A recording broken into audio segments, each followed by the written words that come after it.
ইরানে হামলার জন্য মধ্যপ্রাচ্যে আকাশ ব্যবহার করতে পারবে না আমেরিকা। সাফ মানা সৌদি, কাতার সহ 4 দেশের কি করবেন ট্রাম্প? ট্রাম্পের নতুন শুল্ক আরোপে বাড়তে পারে পণ্যের দাম। গোটা বিশ্বে হইচই, নতুন বাণিজ্য যুদ্ধের কি শুরু? কি বলছেন বিশ্লেষকরা? মুসলিমদের আপত্তি সত্ত্বেও ভারতের লোকসভায় পাশ হলো বিতর্কিত ওয়াকফ বিল। কেন এত বিরোধিতা? এটি কি মুসলিম বিরোধী?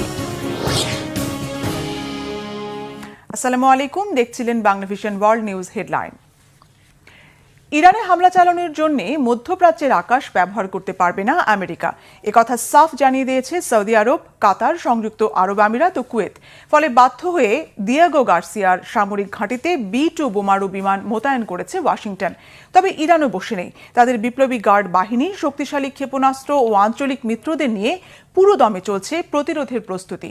ট্রাম্প প্রশাসন কি এখন নতুন কৌশল নেবে, নাকি কূটনৈতিক চাল চালিয়ে ইরানকে চাপে ফেলবে? মধ্যপ্রাচ্যের